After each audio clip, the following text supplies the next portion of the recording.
everyone, thank you so much for tuning into my channel. My name is Raj and my channel's name is Urban Tropical. Today we are going to discuss another tropical plant which is absolutely beautiful. Its name is Ensete Maurelii, or red banana, or Ethiopian banana.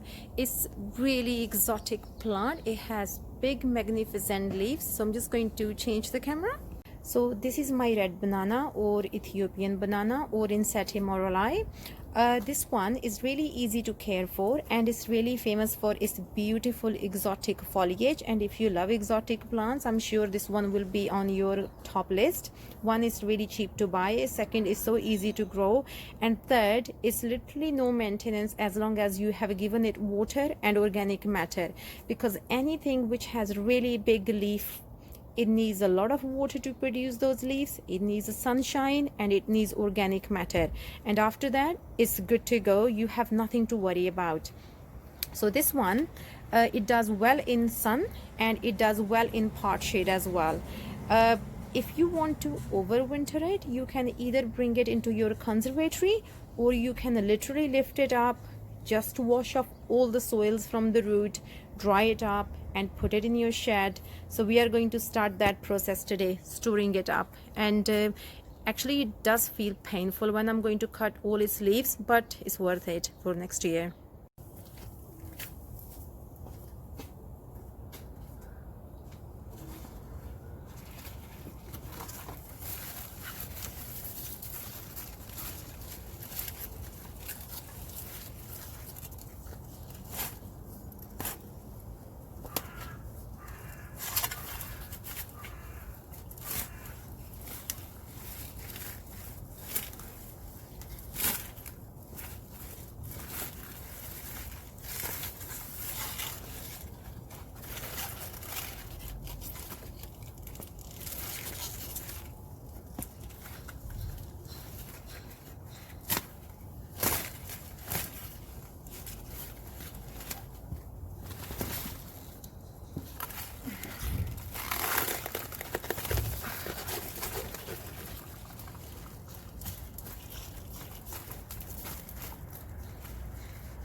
Okay, before I wash this off, I'm going to cut the leaves, or you can wash it off and cut the leaves. It really doesn't matter.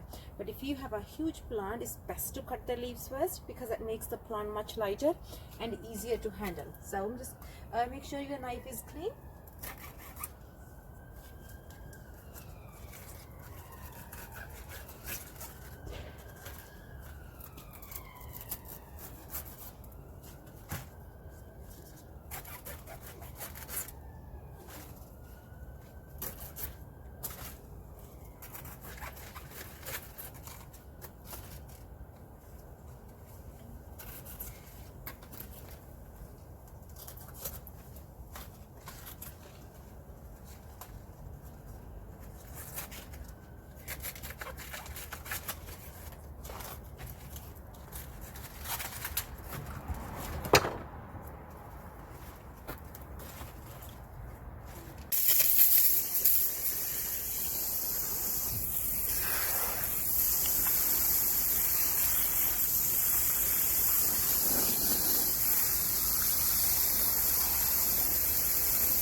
So now you can see I have took most of the soil out, and once it's dried, the rest of the soil will come off as well. I'll just make sure it's all off. And now we are going to let it dry. I forgot to cut one leaf. Actually, I'm just gonna pull it. In a drier area, or in a drier conditions. So this is actually my bamboo area, and it is pretty much protected from, I wouldn't say it's a rainproof, but it's quite a nice natural area for me to just let it dry. So all I'm going to do is just tip it upside down and just lean against these bamboos, and I hope that in 6-7 days it should have pretty much dried up, and we're just going to store it in the shed then. So the day I put it upside down to dry it, the next day it rained, so I had to put it into the shed. So then, because the whole point is for me to dry it, if I let rain on it, then I am just not achieving anything. And actually the day after that it was a frost, because I was quite late in digging this one up, and thank God it was inside and it was saved. I just left it upside down for approximately 4 days, and all the drops, they were gone. So all the water was gone. That's the key thing. It shouldn't have any water, because water will eventually cause it rot, and we have to avoid that. After I was satisfied that it has dried completely, I just stored it upside down, and then all I do is I use something breathable, something soft, and I just put it inside. I don't put any soil in, no sand in, no peat in, no moss in. It's just by itself, and I just leave it like this. Now I have to make sure I just keep an eye on it. I will be checking it every 15 to 20 days to make sure that there is nothing alarming going on. It could be that if I just share with you, this one here, it doesn't look really healthy, so just want to make sure that it doesn't cause any kind of rot.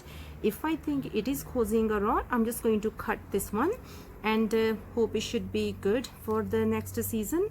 The best time to plant it outside is approximately March or April, when the old frost is gone and the temperatures are growing ones. I will post a video when I will bring it out and pot it up. Thank you so much for watching.